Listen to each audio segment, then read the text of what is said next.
CD ratio, बैंकों की जो पूंजी जमा हुई है उसमें से कितना पैसा यहां की यूथ को, यहां के उद्यमियों को लोन के रूप में मिला है, जो पहले सत्र में मात्र 46% था, आज ये बढ़ करके लगभग 55% से अधिक हो रहा है, 55% क्रॉस कर रहा है।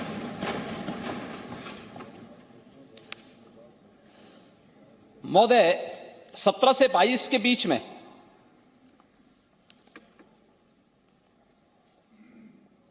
9,52,000 करोड़ रुपए से अधिक का ऋण भी वितरित हुआ है।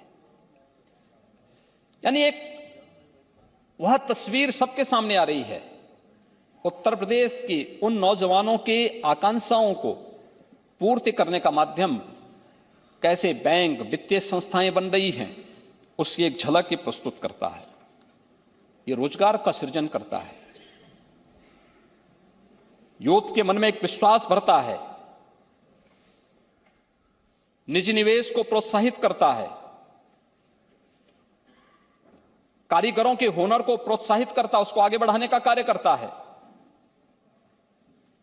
राज्य की श्रम शक्ति का सम्मान करता है और अर्थव्यवस्था में भी संतुलन लाने का कार्य करता है। भविष्य में और अधिक उत्पादन करने की क्षमता की भी आपके पोटेंशियल को देश और दुनिया के सामने प्रस्तुत करता है। आज ये प्रदेश उस दिशा में आगे बढ़ा है और उसी के लिए आज हम लोगों ने, जब यहां पे चर्चा हुई, चर्चा होने लग गई कि आखिर कैसे इस 1 ट्रिलियन की बात कर रहे थे।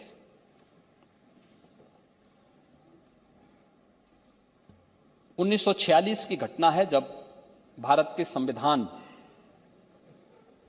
निर्माण की कार्रवाई प्रारंभ हुई।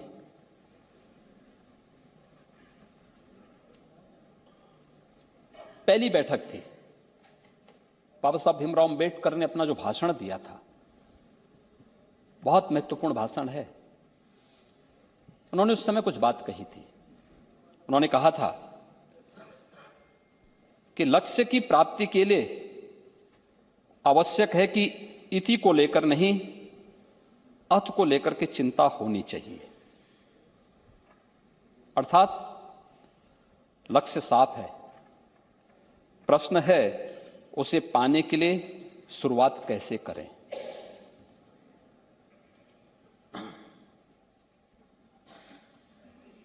इति को नहीं बल्कि अथ को लेकर के चिंता होनी चाहिए, यानी शुरुआत कैसे होनी है।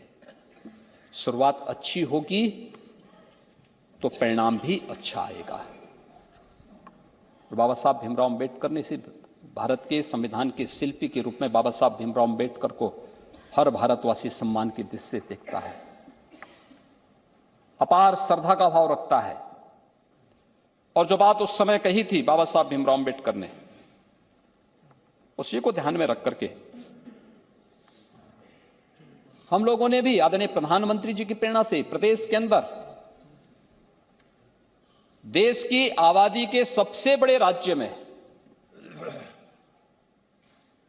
कि क्या भूमिका हो सकती है, उत्तर प्रदेश कैसे इस भूमिका का निर्वहन कर सकता है। 5 ट्रिलियन की इकोनॉमी अगर भारत को बनना है तो क्या उत्तर प्रदेश को अपनी आबादी के हिसाब से कंट्रीब्यूशन नहीं करना चाहिए। आज हमारा योगदान क्या है, हर 16-17वां व्यक्ति देश का हर उत्तर प्रदेश में है।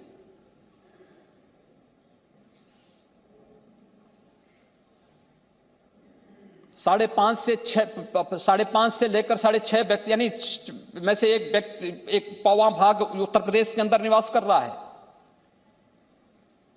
लेकिन क्या उतना कंट्रीब्यूशन हमारा है। भारत की जीडीपी में उत्तर प्रदेश का योगदान अभी तक मात्र 8% है। इसको बढ़ा के 16 से 20% तक पहुंचाना है। और उत्तर प्रदेश जिस रास्ते पर चला है ये होगा, है संभावना यूपी के अंदर। और उसी को प्राप्त करने के लिए हम लोगों ने कार्य प्रारंभ किया। नेता विरोधी दल तो कल इसी पे प्रश्न लगा रहे थे, प्रश्न चिन्ह खड़ा कर रहे थे, क्या यह संभव हो पाएगा? मुझे बड़ा आश्चर्य हो रहा था कि कैसी बात कर रहे हैं, क्यों नहीं हो सकता है? और उत्तर प्रदेश में क्या नहीं है? क्या नहीं है उत्तर प्रदेश के अंदर? देश की सबसे अच्छी उर्वरा भूमि उत्तर प्रदेश के पास है। देश का सबसे अच्छा जल संसाधन हमारे पास है। अगर दुनिया के अंदर सबसे युवा राष्ट्र भारत है, सबसे अच्छा यूथ भारत के पास है, तो भारत में वह क्षमता यूपी के पास है। यूपी सबसे अच्छा यूथ भी रखता है, सबसे बड़ा श्रम बाजार भी है और युवा शक्ति को भी रखता है। MSME 96 lakh MSME unit UP के पास है। कनेक्टिविटी यूपी की, रोड कनेक्टिविटी, रेल की कनेक्टिविटी, एयर कनेक्टिविटी, वाटरवे, यह हर प्रकार की कनेक्टिविटी आज उत्तर प्रदेश के पास है। मैं तो कल मैं सोच रहा था कि नेता विरोधी दल ये ना बोल लें कि डेडिकेटेड फ्रेट कॉरिडोर हम बना रहे हैं या हमने शुरू कर ली थी। खैर, हो सकता है भूल गए हों, अगले भाषण में फिर बोल भी लेंगे।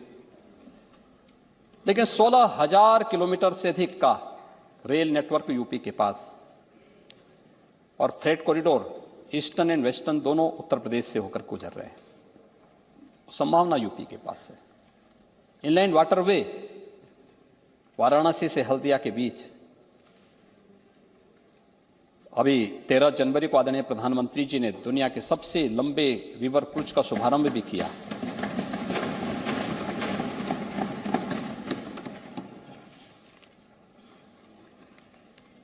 उत्तर प्रदेश के अंदर एयर कनेक्टिविटी बेहतर हुई है, व्यापक संभावनाएं हैं और इसलिए हम इस बात को मान सकते हैं कि जो आदरणीय प्रधानमंत्री जी ने 5T का मंत्र दिया, talent, tradition, trade, tourism and technology, इसको प्रदेश के अंदर विस्तार दिया जा रहा है। हर एक फील्ड में देख रहे हैं। अब केवल उत्तर प्रदेश के अंदर एक्सप्रेस हाईवे ही नहीं, हाईवे भी है। ब्रॉडबैंड ऑप्टिकल फाइबर नेटवर्क, इस पर भी फोकस किया जा रहा है। सभी 58,000 ग्राम पंचायतों में ग्राम सचिवालय का निर्माण करके सभी स्कूल कॉलेजेस को भी इन सुविधाओं से आच्छादित करने की कार्रवाई की दिशा में उत्तर प्रदेश आगे बढ़ा है। इसमें तो हर एक को खुश होना चाहिए। हमारे पास स्केल भी है और स्किल भी है। अब 6 वर्ष में स्पीड भी बढ़ी है। यह भी उत्तर प्रदेश के पास है। महोदय,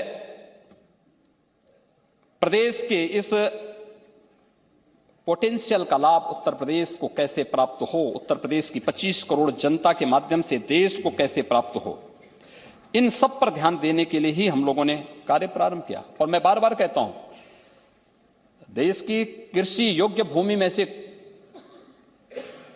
11 से 12% हमारे पास है, लेकिन खाद्यान्न उत्पादन 19 से 20% यूपी करता है देश के लिए। अगर ये कर सकता है, और मेरा मानना है अब इसमें 3 गुना अधिक क्षमता है, इसको और 3 गुना बढ़ाया जा सकता है।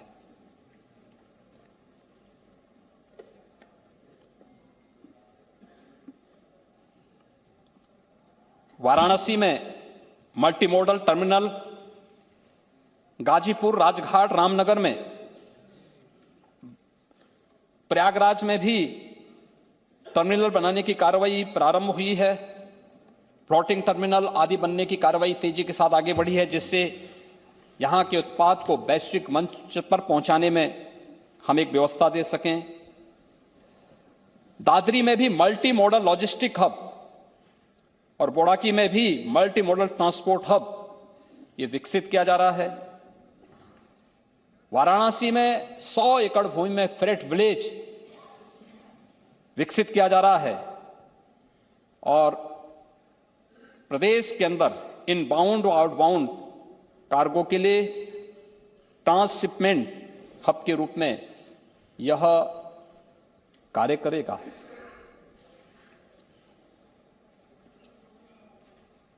उत्तर प्रदेश की इन सभी क्षमताओं को ध्यान में रख करके ही हम लोगों ने $1 ट्रिलियन की इकोनॉमी की दिशा में अपने कार्यक्रम को आगे बढ़ाया और उसमें हम लोगों ने महोदय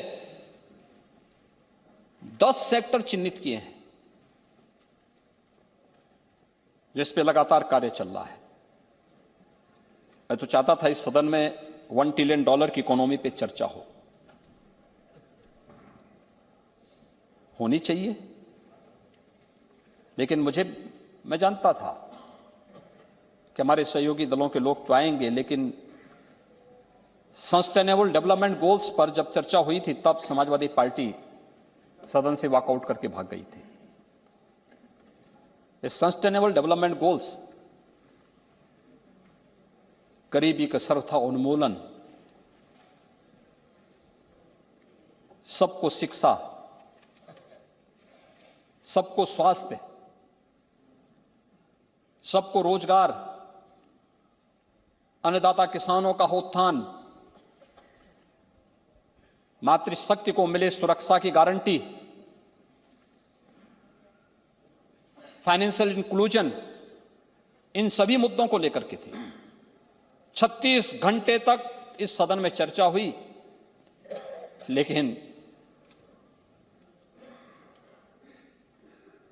शिवपाल जी को छोड़ करके बाकी सपा गायब थी और उनकी कभी कभी रुचि मुझे लगता है डेवलपमेंट पे है, लेकिन बाकी सपा गायब थी और इसलिए चुनाव में जनता ने उसको सफाया भी कर दिया। और महोदय, ये 10 सेक्टर जो हमने चिन्हित किए, उत्तर प्रदेश किसी पोटेंशियल को ध्यान में रखकर किए। हमें विश्वास है उत्तर प्रदेश उसे अचीव करेगा। जो टारगेट तय किए गए हैं अच्छी दिशा में आगे बढ़ रहे हैं। हम मानते हैं कोविड कालखंड ने हमारी अर्थव्यवस्था को प्रभावित किया, हमारी स्पीड को भी बाधित करने का प्रयास किया, लेकिन बिना रुके, बिना डिगे फिर भी इन कार्यक्रमों को आगे बढ़ाने का कार्य हुआ। इसमें पहला सेक्टर है कृषि का।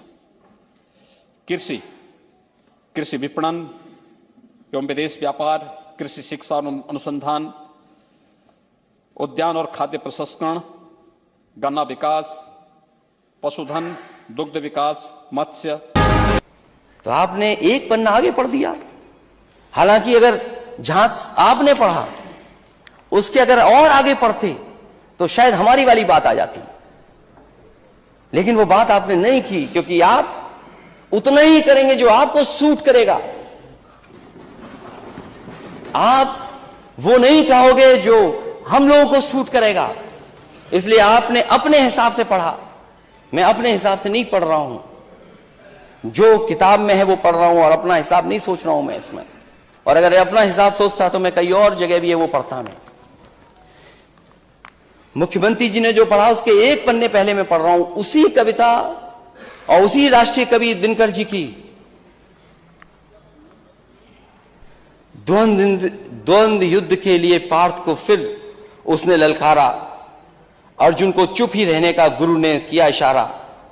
कृपाचार्य ने कहा सुनो हे वीर युवक अनजान, भारत वंश अवतंस पांडु की अर्जुन है संतान,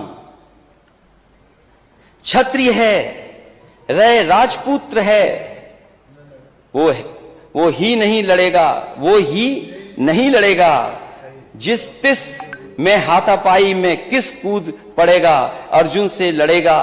अर्जुन से लड़ना हो तो मत गाहो सभा में मौन, नाम धाम कुछ कहो बताओ कि तुम जाति के हो कौन। नाम धाम कुछ कहो बताओ कि तुम जाति को हो कौन। जाति हाय री जाति, कर्ण का हृदय क्षोभ से डोला, कुपित सूर की ओर देखकर वीर क्रोध में बोला, जाति जाति रटते जिसको पूंजी केवल पाखंड, मैं क्या जानू जाति, जाति है वो मेरे भुजदंड। ऊपर सिर पर कनक छत्र, भीतर काले के काले, शर्माते हैं नहीं जगत में जाति पूछने वाले। सूत पुत्र हूं मैं लेकिन थे पिता पार्थ के कौन, साहस हो तो कहो ज्ञान से जाओ मत मौन।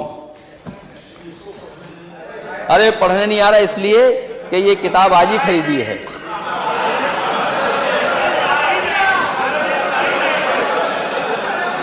अध्यक्ष महोदय, अध्यक्ष महोदय, हो गया अध्यक्ष महोदय, ये अध्यक्ष महोदय कह रहे हैं पढ़ना नहीं आता है। चलिए, इन्होंने अभी तक 6 साल में 3x60 सुपरक्रिटिकल थर्मल प्लांट नहीं कहा।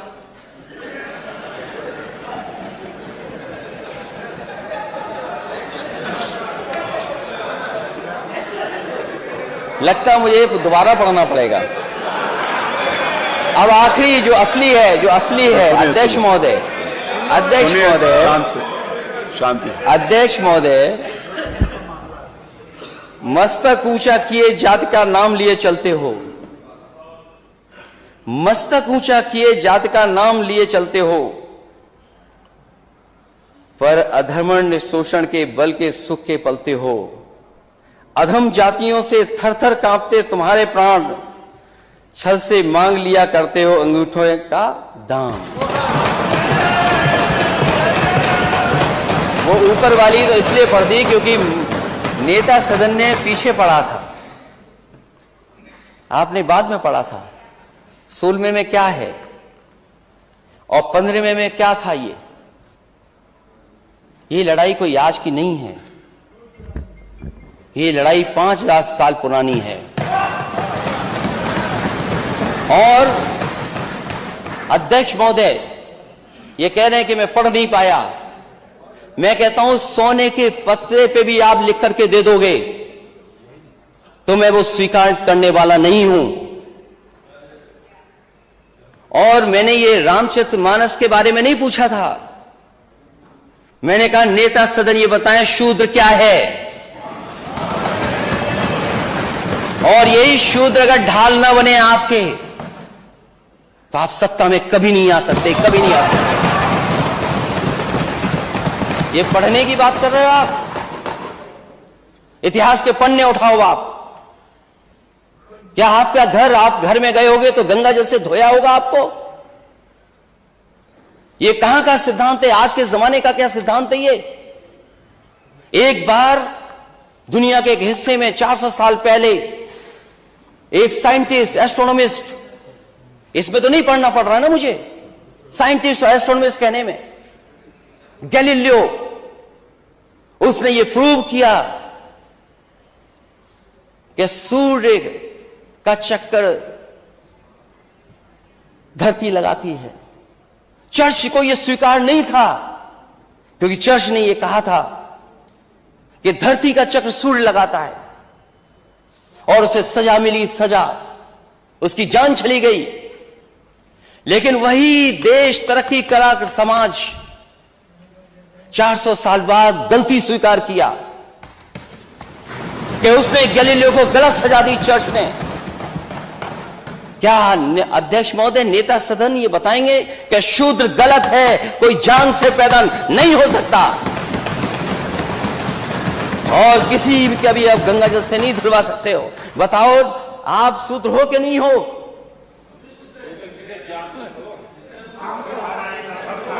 अरे आप कहाँ खड़े हो गए? आपकी बारी आएगी तो बोलो। हाँ, अरे आपकी बारी आएगी तो, अभी तो आपने बोला ना आपकी बारी आएगी तो बोलोगे।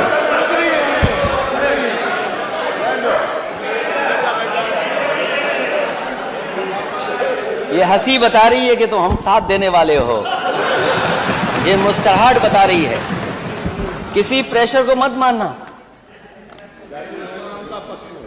इसीलिए जाति चाहते हैं। और हम रामचरितमानस के खिलाफ नहीं हैं। किसने कह दिया हम खिलाफ हैं? क्या हमारा स्टेटमेंट नहीं सुना आपने? क्या प्रचार करते हो आप? और भगवान सबके हैं, किसी एक के नहीं है भगवान। क्योंकि चंदा आप लेते हो तो आपके भगवान हो गए। और फिर जो गलत है वो गलत है।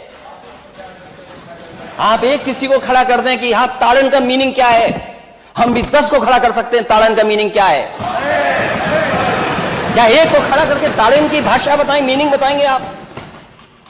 ठीक है, हम स्वीकार कर रहे हैं, जो है सो है। लेकिन उत्तर प्रदेश की स्थिति क्या है? इसीलिए हम जाति जनगणना चाहते हैं अध्यक्ष महोदय। मैंने लैपटॉप बांटे इस स्टेट में, लैपटॉप। मैं इस स्टेट को आगे ले जाना चाहता था। आप कहते हो लैपटॉप में करप्शन हुआ है?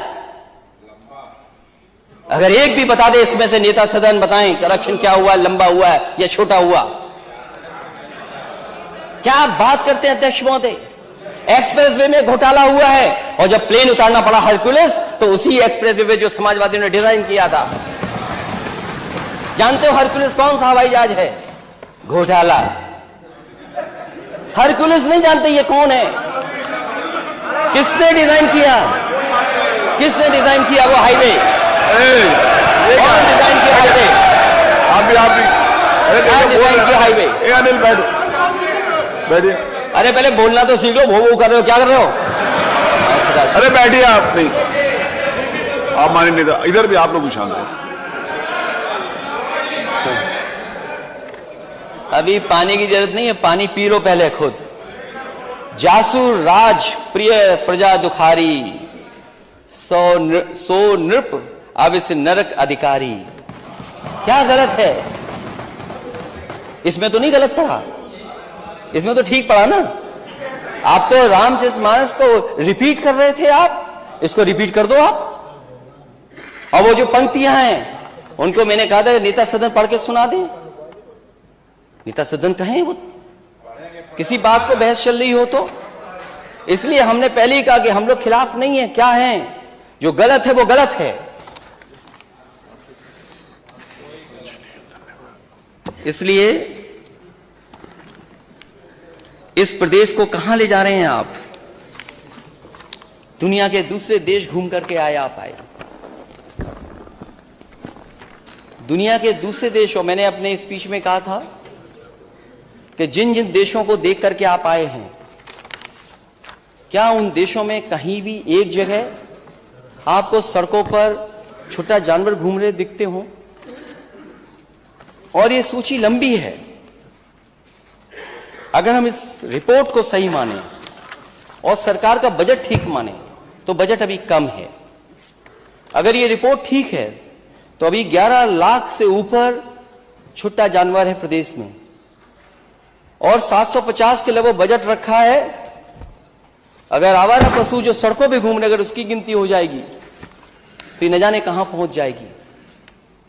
तो क्या जो मरने वाले लोग हैं, जो जानवर की वजह से एक्सीडेंट हो रहा है, या खेत को बचाने के लिए किसान की जान जा रही है, उसके लिए मैंने मांग की थी कि 10 लाख रुपए उस परिवार की मदद हो, और जो फसल को नुकसान हो उसकी भरपाई हो। और मैं उसकी पूरी सूची जो हमारे पास अभी हुई है, और मैं अपने माननीय सदस्यों से कहूंगा कि मैं तो हासिल कर पाया हूं 2 दिन के अंदर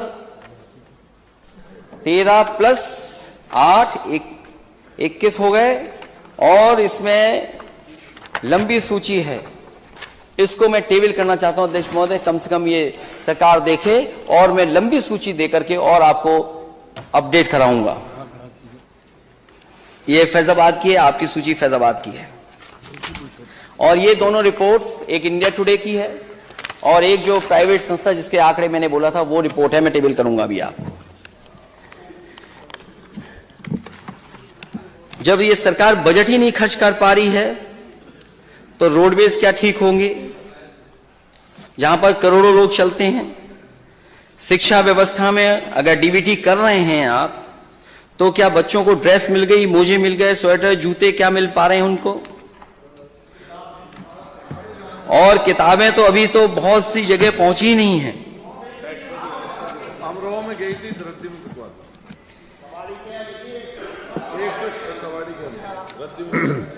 ये पूरे प्रदेश का हाल है, कोई एक जगह का नहीं है, पूरे प्रदेश का हाल है। इसलिए अध्यक्ष महोदय,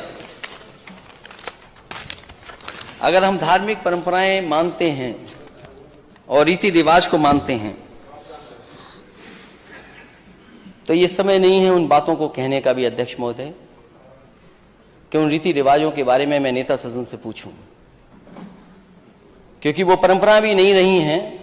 अगर किसी व्यक्ति को सम्मान दें, उसको लेकर के कहा जाए, जो बात नेता सदन की तरफ से आई थी, नेता सदन ने यही कहा था, वो एग्जैक्ट मुझे नहीं पता जो क्या कहा था आपने। इस तरह के विचार on the floor of house नहीं आने चाहिए, क्योंकि अगर किसी के पिता के बारे में कोई बोलेगा तो स्वाभाविक है दूसरा भी किसी के पिता के बारे में बोलेगा। अगर आप परंपराओं पे चलना चाहते हैं तो ये परंपरा आपको छोड़नी होगी, क्योंकि अगर परंपराओं पे ही बात होगी तो हो सकता है आपने भी बहुत सी रीति रिवाज नहीं मानी, वो ठीक नहीं लगेगा मैं कहूं, क्योंकि ऐसी शिक्षा मुझे नेताजी ने नहीं दी। और मैं मिलिट्री स्कूल में पढ़ा हूं, मिलिट्री स्कूल में ना, लेकिन अब फिर भी नेता अध्यक्ष महोदय फिर भी वो आवश्यक नहीं मान रहा है। कोई आवश्यक बहुत बहुत बोलना आवश्यक हो तो बोलिए। इसलिए बहुत अध्यक्ष महोदय, ये जो बजट है ये केवल मैंने जो तस्वीर दिखाई थी एमओयू हवा हवा में है।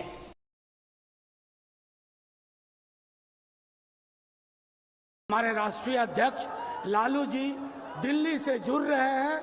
इनकलाब जिंदाबाद, इनकलाब जिंदाबाद। वो 2 मिनट के लिए हम सबको संबोधित करेंगे, आशीर्वाद देंगे।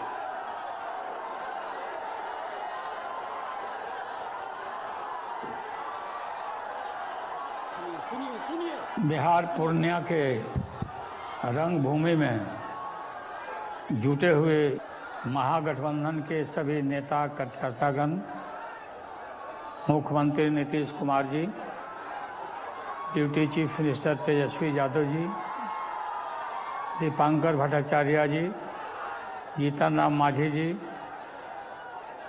सीपीआई के सभी नेता, सीपीएम के सभी नेतागण, सभी बिहार के कोने कोने से आए हुए सीमांचल इलाके के जुटे हुए सभी नेता कार्यकर्तागण, भाइयों और बहनों, मुझे यह जान करके बहुत खुशी हुई और ताकत मिला इलाज के बाद कि पूर्णिया के रंगभूमि मैदान में लाखों लाख की संख्या में आप एकजुट हुए हैं। और यह एकजुटता इस बात को प्रमाणित करेगा कि भविष्य में जो चुनाव होने वाला है लोकसभा का, इसमें यह गठबंधन पक्का गठबंधन बांध करके तैयार है भाजपा को सफाया करने के लिए, आरएसएस को सफाया करने के लिए। आप सभी को याद होगा कि 14 में ही हमने ये घोषणा किया था कि अगले चुनाव में भारत रहेगा या भारत टूटेगा। और 8 वर्ष के बाद आप देख ही रहे होंगे कि क्या स्थिति हुई है। आज देश टुकड़े टुकड़े होने के कगार पर पहुंच ही चुका है। और आरएसएस और भाजपा कोई पार्टी नहीं, यह एक मुखौटा है आरएसएस का। और भाजपा आरएसएस घोर आरक्षण विरोधी संगठन ऑर्गेनाइजेशन है। जो आरएसएस है वही भाजपा है।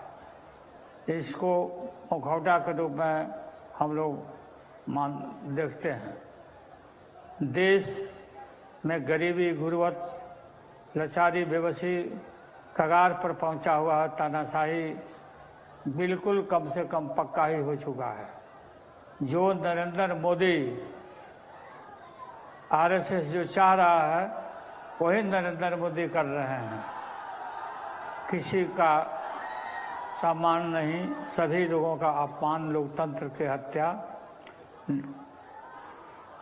और संविधान की उपेक्षा। और हम सब एक हो करके इसका मुकाबला करने के लिए, देश को बचाने के लिए, देश लोकतंत्र रहेगा, संविधान रहेगा, हम एक रहेंगे, हम एकजुट रहेंगे तो हमारा भारत रहेगा। भारत को कोई तोड़ नहीं सकता है। अगर हम ढीले पड़ गए, अगर हम कमज़ोर पड़ गए तो बिल्कुल भारत के ऊपर कई एक तरह के कीटाणु सवार होंगे और आएंगे। इसमें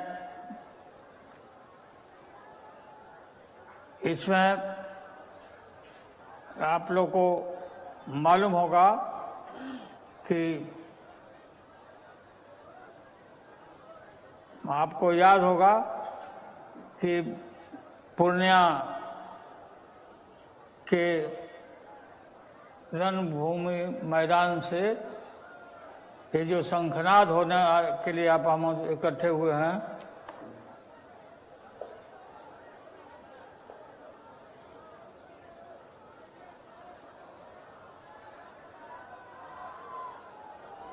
बिहार में ही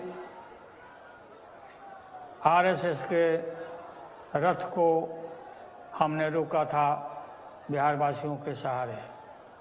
बिहार जब जब करवट बदलता है तब तक देश के ऊपर इसका असर होता है। बिहार के करवट पर ही देश में हवा बदलता है, लोग अनुसरण करते हैं। इसमें भाजपा, ये जो आरएसएस है, गुरु गोलवलकर की पार्टी है। गुरु गोलवलकर ने बंच ऑफ थॉट उसमें लिखा है, दो खतरनाक बात लिखा है जो इनके जहन में है और उनके खून में है। उन्होंने लिखा है कि काशी विश्वनाथ मंदिर में अगर कोई दलित पहुंच जाए पूजा करने के लिए तो उसको मार के, जूते से मार करके उसको बाहर करो और रिजर्वेशन को समाप्त करना चाहिए और रिजर्वेशन को बदलाव करना चाहिए। रिजर्वेशन की जरूरत नहीं है। ये है असली रूप आरएसएस का। और ये भाजपा जिसे कहते हैं हम लोग, आप सबको याद होगा हम और नीतीश एक हो गए हैं और कोई भी भ्रम में नहीं रहे। गठबंधन विचारधारा का है और हम हमेशा साथ रहने का, देश और लोकतंत्र बचेगा तभी हम लोग राजनीति करेंगे। 2024 में से 25 के रिकॉर्ड तोड़ देना है जो चुनाव आने वाला है। और बिल्कुल 2015 में जैसा रिकॉर्ड बनाए थे उससे भी मजबूत बनाना है 2024 और 25 में। मुझे बहुत अफसोस हो रहा है कि मैं पूर्णिया के रणभूमि मैदान में उपस्थित नहीं हो सका, क्योंकि इलाज करा के मैं आया हूँ, किडनी ट्रांसप्लांट करा के। और यह बोलने का और आपके बीच में ये जो ताकत मैं महसूस कर रहा हूँ, ये हमारी बेटी रोहिणी आचार्य ने इतना बड़ा कुर्बानी दिया है। तो कुर्बानी उसने डोनेट किया, अपना जीवन डोनेट किया है। हम उस बेटी को इस अवसर पर बहुत बहुत धन्यवाद देते हैं और उसके कर्जा को लौटा नहीं सकते हैं। आप सब लोगों को मैं बहुत बहुत धन्यवाद। एक रहिए, एकजुट रहिए, और कोई भी आपको तोड़ नहीं सकता है जब तक हम लोग एक हैं। हमको देश बचाना है, बाबा साहब अम्बेडकर के संविधान को बचाना है, बिहार को आगे बढ़ाना है, देश को आगे बढ़ाना है, माइनॉरिटीज की रक्षा करना है। माइनॉरिटीज, हम सब लोग बोलते हैं हिंदू हिंदू हिंदू, अरे हिंदू जो है हम लोग हिंदू हैं, लेकिन माइनॉरिटी का क्या अपराध है कि तुम अलग करना चाहते हो, अलग करने का कोशिश कर रहे हो, टुकड़ा टुकड़ा करना चाहते। कभी भी हम सफल होने नहीं देंगे, किसी भी कीमत पर होने नहीं देंगे। और अब समय आ गया है नरेंद्र मोदी की सरकार को जाने का, विदाई होने का। ये पक्का है, ये बिहार का ये आह्वान है, ये महागठबंधन का ऐलान है। और ये संकल्प लेकर के आप सभी वहाँ से जाइए, पूर्णिया से निकलिए, और हम पूर्णिया के इलाका जो सीमांचल का जो इलाका है, हमारा मोस्ट सेकुलर इलाका है, इसको किसी भी कीमत पर भिन्न भिन्न रूप में लोग आएगा, आपको बहकाएगा, और उसको पहचानना है और एकजुट होना है, और सेकुलर ताकतों को एकजुट होकर के पूरी देश की रक्षा में लग जाना है। और आगे 15 के चुनाव में पूरा 24 के चुनाव में पूरा मजबूती के साथ रिजल्ट देना है, और बिहार देश को उस पर असर। माले के लेफ्ट के लोगों को अभी हम मुझसे मिले थे दिल्ली में, ये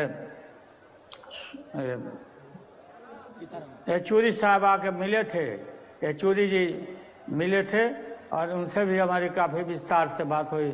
मैं बात करते रहता हूँ, लोग मिलते रहते हैं। और अब आपको याद करा देना मैं चाहता हूँ कि ये जो राशन ये 5 किलो तो 10 किलो हम राशन दे रहे हैं, राशन दे के हम वोट मांग रहे हैं। याद होगा 1910 में ही सुप्रीम कोर्ट ने मजबूती के साथ, सुप्रीम कोर्ट का ये फैसला है, सुप्रीम कोर्ट का ये फैसला है राशन देने का, वितरण करने का, कि राशन जब सड़ रहा है तो राशन सड़ रहा था, गरीबों को बांटो। ये मजबूती से उसका ऑर्डर था सुप्रीम कोर्ट का। और ये बोलते हैं कि हम राशन दे रहे हैं, लगता है कि पूरा ये हल चला करके ला रहे हैं, पॉकेट से अपने ला रहे हैं, अपने घर से ला रहे हैं, और वोट मांगते हैं। तो हमको पूरा मजबूती के साथ देश को बचाना है। सभी लोगों को मैं धन्यवाद देता हूँ और प्रणाम करता हूँ, आदाब करता हूँ, सलाम करता हूँ, और सभी नेताओं को पूरे एक साथ विश्वास करके रहने की जरूरत है। सभी लोगों को हमें पिछले 6 वर्षों की इस यात्रा को भी जरूर देखना होगा। आज से 6 वर्ष पूर्व, लगभग 6 वर्ष पूर्व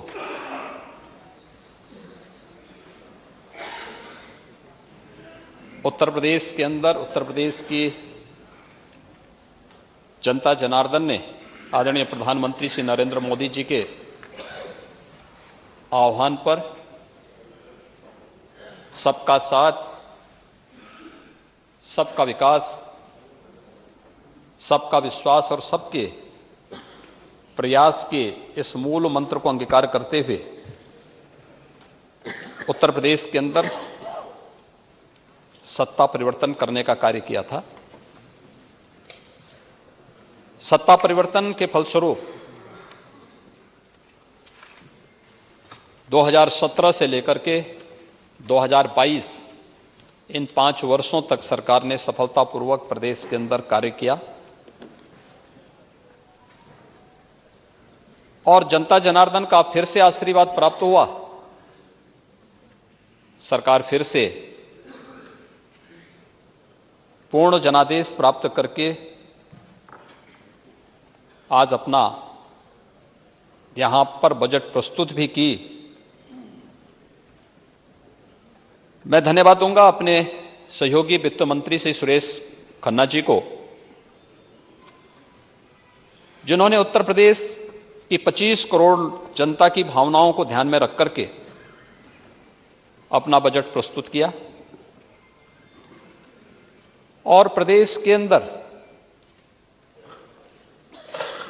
एक सर्वसमावेशी समग्र विकास की अवधारणा को ध्यान में रख करके आत्मनिर्भर उत्तर प्रदेश की इस परिकल्पना को साकार करने वाला, हर एक तबके का प्रतिनिधित्व करने वाला बजट प्रस्तुत किया है, जिसमें गांव के लिए, गरीब के लिए, किसान के लिए, नौजवान के लिए, महिलाओं के लिए, उत्तर प्रदेश की भावी तस्वीर क्या होनी चाहिए, इसके लिए भी अपना बजट प्रस्तुत किया है।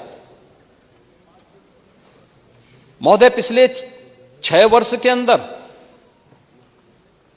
उत्तर प्रदेश के अंदर बजट का जो आकार है यह दोगुने से अधिक बढ़ा है। 2016-17 के अंदर इस प्रदेश में जो बजट प्रस्तुत हुआ था वह 3,40,000 करोड़ रुपए का बजट था और जब मेरे सहयोगी वित्त मंत्री श्री सुरेश खन्ना जी ने सदन में बजट अपना प्रस्तुत किया 2023-24 का, तो उस बजट का आकार इस समय दोगुने से अधिक 6,90,000 करोड़ रुपए से अधिक का है। यह उत्तर प्रदेश के अर्थव्यवस्था के विस्तार को प्रस्तुत करता है। यह उत्तर प्रदेश के जीडीपी में हुई लगभग दुगनी विकास की यानी प्रगति को प्रस्तुत करता है। उत्तर प्रदेश के पर कैपिटा इनकम में हुई वृद्धि को भी प्रस्तुत करता है और उत्तर प्रदेश की जो यात्रा इस दौरान आगे बढ़ी है वो एक जन विश्वास पर आधारित एक यात्रा है, जहां पर हर एक तबके की अपनी जवाबदेही है। कोई अपनी जिम्मेदारी से नहीं भाग सकता। पूरी प्रतिबद्धता के साथ, पूरी जिम्मेदारी के साथ हर एक तबका अपने अपनी जिम्मेदारियों का निर्वहन कर रहा है और उसके बाद परिणाम सबके सामने है। सरकार किस प्रकार की होनी चाहिए? समस्याओं से मुख मोड़ने वाली नहीं, उसे चुनौती के रूप में स्वीकार करने वाली होनी चाहिए। सरकार ऐसी होनी चाहिए जो जनमानस के प्रति संवेदनशील हो, लेकिन भ्रष्टाचार और अपराध के प्रति जीरो टॉलरेंस की नीति के तहत कार्य भी कर सके। और मुझे बताते गौरव की अनुभूति हो रही है कि लगभग पिछले 6 वर्ष का यह कार्यकाल इन्हीं प्रतिबद्धताओं को ध्यान में रख करके हमने प्रस्तुत किया। मैं कल यहां पर नेता विरोधी दल के पूरे वक्तव्य को सुन रहा था और वो अपनी बात को कह रहे थे। मुझे आश्चर्य हो रहा था कि जब वो कह रहे थे तो उन्हें इस बात पे प्रसन्नता हो रही थी कि उत्तर प्रदेश के पैरामीटर को पिछले पायदान पर धकेलने पर उन्हें प्रसन्नता हो रही थी।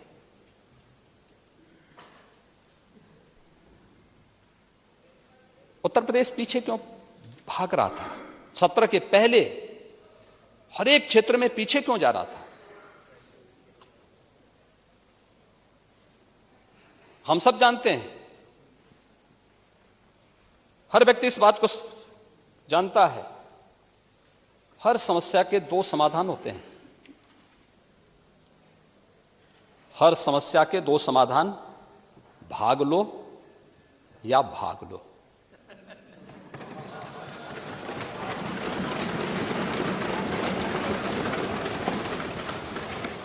या तो उसे चुनौती के रूप में स्वीकार करते हुए उसका सामना करो, उस प्रकार की कार्य योजना बनाओ और उसके समाधान के स्तर पर पहुंचाओ जैसे कि 6 वर्ष के अंदर किया गया। और दूसरा है, जैसे नेता प्रतिपक्ष की सीट खाली है, भाग लो।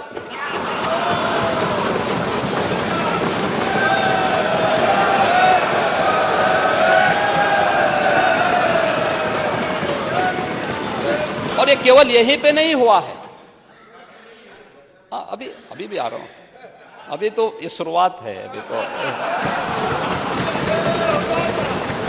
आप इतने बुजुर्ग हैं, इतने वरिष्ठ हैं, हम आपका बहुत सम्मान करते हैं। देखिए, आपका भी सम्मान करते हैं और शिवपाल जी का भी करते हैं। देखिए, उनको वहां सम्मान मिले ना मिले, हम तो करते ही सम्मान। और इसलिए आखिर इतने बड़े प्रदेश के प्रति हम सबकी सामूहिक जिम्मेदारी नहीं है? ये 25 करोड़ जनता के प्रतिनिधि के रूप में हम सब इस सदन में बैठे हैं और ये जिम्मेदारी भी सामूहिक है। लेकिन क्या उस सामूहिक जिम्मेदारी के प्रति कभी हमने उस जवाबदेही को परिचय दिया? कल नेता प्रतिपक्ष कह ही रहे थे कि अगर आप दावोस गए होते तो हो सकता है 50 लाख करोड़ का प्रस्ताव आता। उनको विश्वास हो गया ना कि प्रस्ताव आ रहे हैं।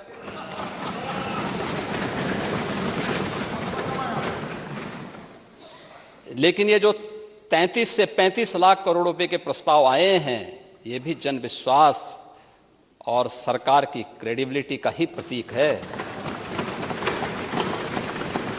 ये उसी का प्रतीक है।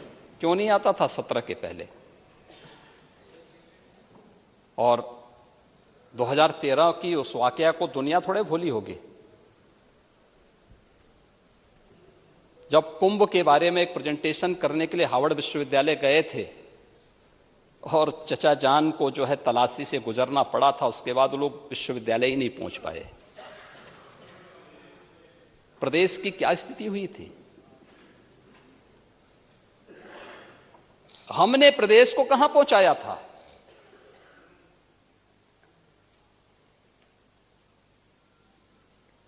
किसी एक फील्ड में उत्तर प्रदेश को आगे बढ़ाने का प्रयास किया होता,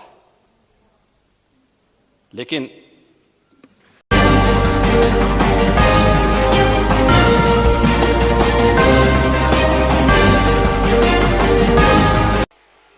ये लोग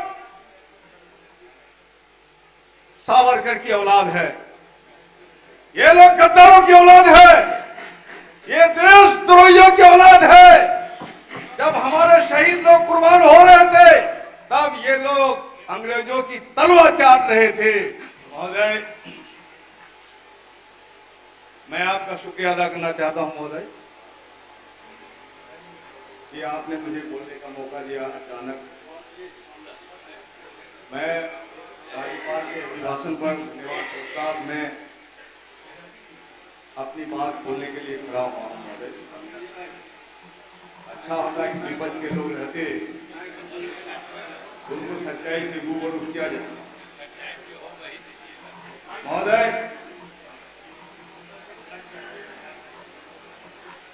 मैं शुरू करना चाहता हूं महोदय कि हमारी सरकार ने न्याय के साथ विकास का संदेश दिया।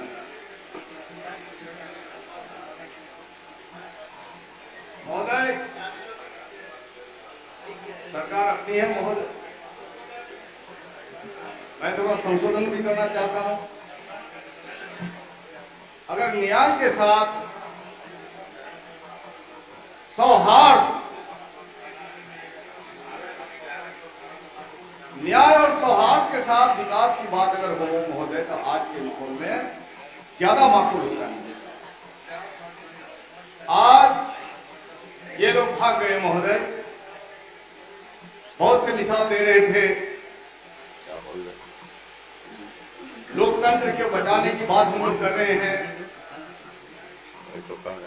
और महोदय, हमारे माननीय मुख्यमंत्री पर भी धोखा देने का इल्जाम लगा रहे थे ये लोग। महोदय, देश में किस तरह से सांप्रदायिकता फैलाई जा रही है। जब सांप्रदायिकता से भी इनका मन नहीं भर रहा है महोदय, तो सांप्रदायिकता जब विकास करता है महोदय, करती है, तो फांसीवाद का सहारा लेते हैं महोदय। पूरे देश में बीज का रोपण हो रहा है महोदय, और महोदय अमृत काल का नाम दिया गया है। इसी अमृत काल में महोदय 15 अगस्त के दिन बिल्किस बानो के हत्यारों की रिहाई इन बेशरम भाजपाइयों ने की है महोदय। महोदय, मानवीय गुण होता है महोदय, एक स्वाभाविक नैसर्गिक गुण होता है महोदय। गुनाह करने वाला शर्मसार होता है महोदय। गुनाह करने वालों की आंखें महोदय झुकी हुई होती है। लेकिन महोदय, ये लोग तो बेशर्म ही नहीं, इन लोगों ने जो बुलडोजर राज चलाने की शुरुआत की है महोदय, तो गरीबों की झोपड़ी में सिर्फ बुलडोजर नहीं चलाया, बल्कि मां बेटी को जिंदा जला दिया गया। दरिंदगी की हद को पार कर दिया महोदय। यह है इन लोगों का आचरण, यह है इन लोगों का चरित्र। शर्म मुझे आती है महोदय। गांधी के हत्यारे अब गांधी का सहारा ले रहे थे। गांधी का सहारा लेने का कोई अधिकार नहीं तुम लोगों को। तुम लोगों ने गांधी की हत्या की है। तुम छाती ठोक के नाथुराम गोडसे का नाम लो ना, वो तुम्हारी विरासत है। नाथुराम गोडसे का नाम लो, वीर सावरकर का नाम लो, वीर बोलता है लोग महोदय। जब इस देश को आजाद करने के लिए कुर्बानी देने वालों की टोलियां निकली हुई थी, माए रंग दे बसंती चोला, माए रंग दे बसंती चोला के गीत के गूंज से पूरा देश ही नहीं पूरी दुनिया हिल गई थी महोदय। और जिस वक्त हमारे शहीद आजम भगत सिंह ने सरकार को खत लिखा कि मुझे फांसी नहीं, मुझे तोप से उड़ा दो, इसलिए मैंने तुम्हारी सरकार को उखाड़ फेंकने के लिए जंग छेड़ा है। ये जंग है, ये बगावत भी नहीं और कोई अपराध की घटना नहीं। जब अपराध की घटनाएं घटती है, हत्या होता है, तो उन्हें फांसी दी जाती है। और मैंने तुम्हारी सरकार को उखाड़ फेंकने के लिए हिंदुस्तान सोशलिस्ट रिपब्लिकन एसोसिएशन के तहत जो हमारी सरकार है, और उस समय कमांडर इन चीफ हूं हिंदुस्तान सोशलिस्ट रिपब्लिकन आर्मी के तरफ से मैं मांग करता हूं कि हमें फांसी देके हमें जलील मत करो, बल्कि हमें तोप से उड़ा दो। और इन लोगों का है सावरकर जी, जो माफी मांगते मांगते थक गए। शर्म मगर इन लोगों को नहीं आती। ये लोग सावरकर की औलाद है, ये लोग गद्दारों की औलाद है, ये देशद्रोहियों की औलाद है। जब हमारे शहीद लोग कुर्बान हो रहे थे, तब ये लोग अंग्रेजों की तलवार चाट रहे थे। इसलिए हमारे मुख्यमंत्री बार बार कहते हैं, आजादी की लड़ाई में तुम लोगों का क्या हिस्सा है, क्यों नहीं बोलते हो? चलिए ठीक है, हमारे वीर वल्लभ भाई पटेल का सहारा लेते हैं, वो हमारी विरासत है। सुभाष चंद्र बोस का सहारा लेते हैं, वो हमारी विरासत है। तुम्हारे पास तो कोई है नहीं तलवार चाटने के सिवा। महोदय, इसलिए महोदय, हाल ही में महोदय इन लोगों ने, इनके प्रधानमंत्री जो लफाजी के बल पर कुछ वक्त के लिए देश को गुमराह करने में कामयाब हो गए हैं और ये पार्लियामेंट में छाती ठोक रहे थे, एक अकेला छाती ठोक रहे थे और कोई नहीं है महोदय इसके पीछे। इनके पास सिर्फ मुसलमान के खिलाफ बोलने के सिवा कुछ नहीं है और मुसलमान के खिलाफ बोलने का प्रतीक बना दिया पाकिस्तान को। पाकिस्तान से हमारा क्या लेना देना है महोदय? मैं घोषणा करता हूं कि हिंदुस्तान एक बेहतर मुल्क है, हिंदुस्तान एक बेहतर मुल्क है। हम जैसे लोग यकीनन वैसी जगह में सांस नहीं ले सकते थे महोदय। महोदय, अजीमुल्लाह खान ने कहा हम हैं इसके मालिक, हिंदुस्तान हमारा है, पाक वतन है कौम का, जन्नत से भी प्यारा। महोदय, खुलेआम जब अशफाकुल्लाह खान जेल में थे उस वक्त 1925 के इंजीनियर थे महोदय। आज एक इंजीनियर का जेई का मुंशी करोड़ों में खेलते हैं। उस वक्त अशफाकुल्लाह खान को अंग्रेजों ने कहा तुम एक सफेद कागज में दस्तखत कर दो, तुम्हें अमेरिका भेज दिया जाएगा और तुम्हारी सुरक्षा की गारंटी के साथ मौज करोगे। उनका एक क्रांतिकारी दोस्त था महोदय, पंजाब का केदारनाथ सहगल। केदारनाथ सहगल ने कहा उसे, कहे अशफाक, मुझे बहुत से अफगानियों से दोस्ती है, अगर तुम चाहो तो मैं तुम्हें अफगानिस्तान से सोवियत रूस भेज दूंगा। अशफाकुल्लाह खान ने कहा महोदय कि मैं भागना नहीं चाहता हूं, अरे कम से कम एक मुसलमान को तो देश की फांसी पर चढ़ने दो, शहीद होने दो। अगर मैं भाग गया तो कयामत तक हमारी कौम जो मुसलमान है ये बदनाम हो जाएगी। ये विरासत है हमारी महोदय, ये विरासत है महोदय। महोदय, 1857 का महासमर, कौन था इसका आदमी?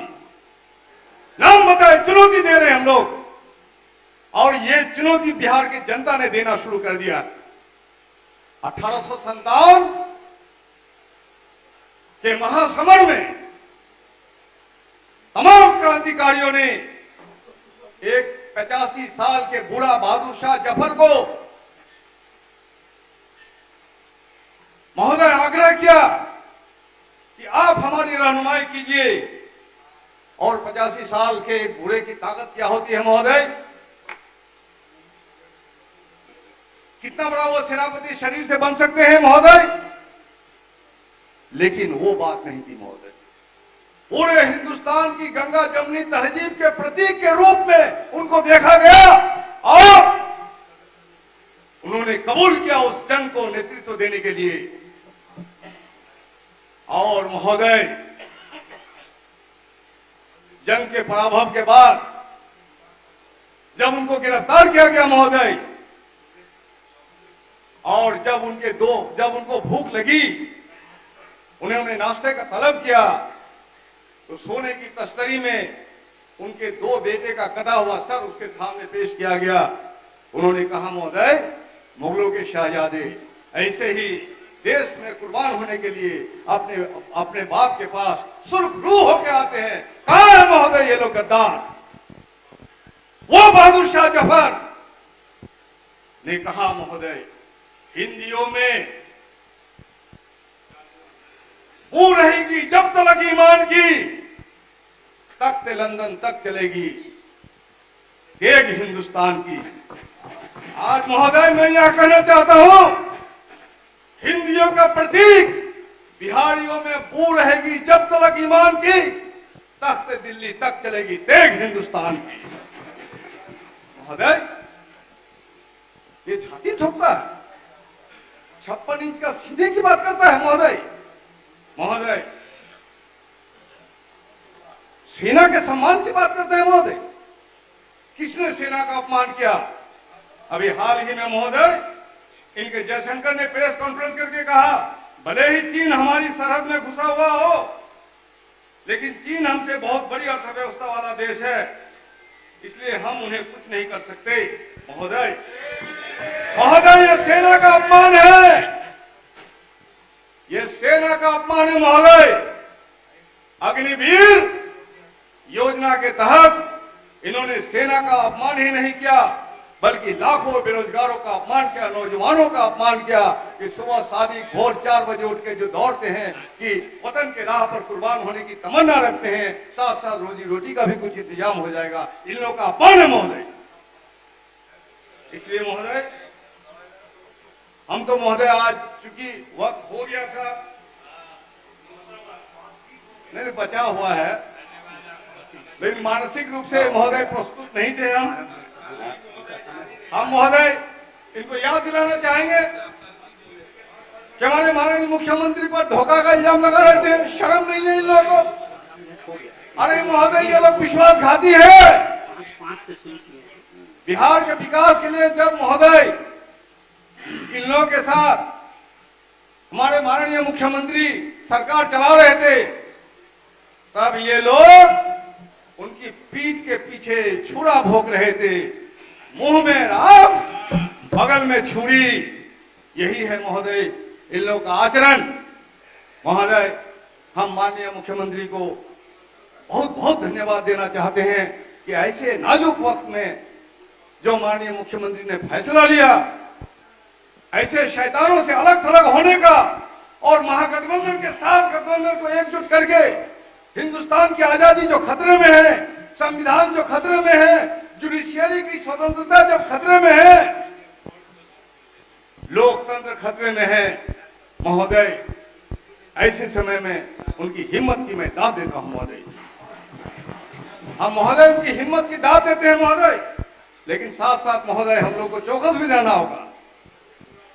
महोदय हमारे मुख्यमंत्री को हम बधाई देना चाहते हैं कि बिहार में 50% पंचायती राज चुनाव में महिलाओं का आरक्षण दिया गया है महोदय, लेकिन इन महिलाओं को वो सम्मान नहीं मिलता है महोदय। आरक्षण का ही सवाल नहीं है, उनके सम्मान का भी सवाल है। चाहे जिला परिषद की बैठक हो या पंचायत समिति की बैठक हो, उन बैठकों में उनकी उपस्थिति की गारंटी महोदय होनी चाहिए। प्रशासन के पदाधिकारियों को ये निर्देश जाना चाहिए कि जब निर्णायक कोई अथॉरिटी की बैठक होती है, कोई निकाय शासन की बैठक होती है, उसमें हमारी जो प्रतिनिधि है, हमारी माँ बहनें हैं, बिल्कुल ये सक्षम है महोदय। हिंदुस्तान में हमारी महारानी लक्ष्मीबाई ने साबित कर दिया, उससे पहले महोदय रजिया सुल्तान ने साबित कर दिया, उसके बाद महोदय 1857 के महासमर में हजरत मान ने यह साबित कर दिया कि महिलाएं कितनी सक्षम है, कितनी सशक्त है और फौज का निर्माण करके फौज का रहनुमाई भी कर सकती है। इसलिए महोदय जब तक हमारी माँ बहनों को बैठकों में माननीय नेता महबूब साहब, अब आपका समय मतलब समाप्त हो गया। हम चाहूंगा करते हैं महोदय अग्निवीर में जितने नौजवानों पर मुकदमे हुआ है महोदय, उन मुकदमे को वापस लिया जाए महोदय। रोजगार के लिए जिन नौजवानों रेल आंदोलन किया महोदय, उन पर जो मुकदमे हुए वो मुकदमे वापस हो महोदय। केंद्र की साजिश को समझने की जरूरत है। आपने बहुत अच्छे तरीके से अपने बात को रखने का काम किया, आपको धन्यवाद।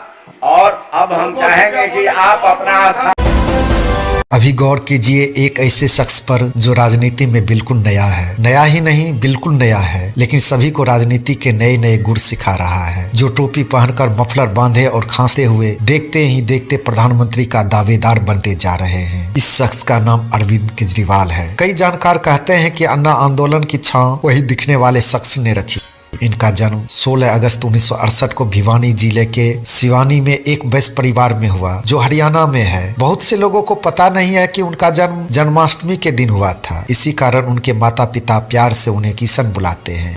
1985 में 12वीं पास होने के बाद उसने खुद को अपने एक कमरे में बंद कर लिया। उन्होंने IIT में प्रवेश पाने के लिए जबरदस्त तैयारी शुरू कर दी। पूरे देश में 563वें स्थान के साथ परीक्षा उत्तीर्ण कर ली। लिहाजा अरविंद केजरीवाल को IIT खड़गपुर में मैकेनिकल इंजीनियर में दाखिला मिला। साल 1989 में उन्हें देश की सबसे मशहूर स्टील कंपनी टाटा स्टील में नौकरी मिल गई। इस दौरान केजरीवाल की पोस्टिंग बतौर इंजीनियर जमशेदपुर में हुई। जमशेदपुर में पोस्टिंग के दौरान केजरीवाल के इंजीनियरिंग से रुचि कम होने लगी और वो देश की सबसे प्रतिष्ठित सेवा सिविल सर्विस सेवा की तरफ दिलचस्पी लेने लगे। आखिरकार भारतीय सिविल सेवा का हिस्सा बनने के लिए उन्होंने साल 1992 में अपने पद से इस्तीफा दे दिया और जुट गए सिविल परीक्षा की तैयारी में। केजरीवाल सिविल सेवा परीक्षा में सफल हुए और उन्होंने 1995 में भारतीय राजस्व सेवा IRS में बतौर सिविल सेवक ज्वाइनिंग की। साल 2006 में आयकर विभाग में उप कमिश्नर पद पर तैनात अरविंद केजरीवाल ने अपने पद से इस्तीफा दे दिया। नौकरी छोड़ने के बाद खुद को पूरी तरह से सामाजिक कार्यों में झोंक दिया। अरविंद केजरीवाल दिन रात सामाजिक कार्य में लग गए। इसके बाद भी किसी को कोई शिकायत नहीं थी, ना उनके माता पिता को, ना ही उनके बीवी बच्चे को। इस बीच उनका घर सिर्फ उनकी पत्नी की सैलरी से ही चलता था। सूचना के अधिकार आंदोलन में योगदान, भ्रष्टाचार के खिलाफ लड़ाई, गरीब लोगों का सशक्तिकरण करने में महत्वपूर्ण योगदान दिया, जिसके कारण 2006 में अरविंद केजरीवाल को रमन मैग्सेसे अवार्ड मिला। पहली बार उनके काम की पहचान मिली। अरविंद ने अवार्ड में मिली पूरी राशि को दान कर दिया। केजरीवाल जिंदगी की राह तलाशने में जुटे ही थे कि राजधानी की गलियों में भ्रष्टाचार के खिलाफ ऐसी आवाज उठी जिसने देश के समूचे सिस्टम को हिलाकर रख दिया। इस आवाज का नेतृत्व कर रहे थे अन्ना हजारे। दिल्ली के रामलीला मैदान में लोकपाल की मांग कर रहे अन्ना हजारे से केजरीवाल खासा प्रोत्साहित हुए और आखिरकार उन्होंने अन्ना के साथ चलने का फैसला कर लिया। केजरीवाल के अतिरिक्त इस आंदोलन में अरुणा राय, शेखर सिंह, किरण बेदी जैसे कई बड़ी हस्तियां मौजूद थी, लेकिन केजरीवाल की अनोखी शख्सियत ने इस आंदोलन में भी अपनी खास जगह बना ली। हालांकि सरकार ने लोकपाल बिल की मांग मान ली थी, लेकिन जब सरकार ने वादा करने के बाद भी लोकपाल कानून लागू नहीं किया, तब टीम अन्ना हजारे दो टुकड़ों में बट गई। अन्ना हजारे को एहसास था कि राजनीति बह रही है, हम जैसे लोगों को इस कीचड़ में नहीं उतरना चाहिए। वहीं अरविंद केजरीवाल और उनके साथियों को मानना था कि इस भ्रष्टाचार को साफ करने के लिए राजनीति में उतरना तो पड़ेगा ही।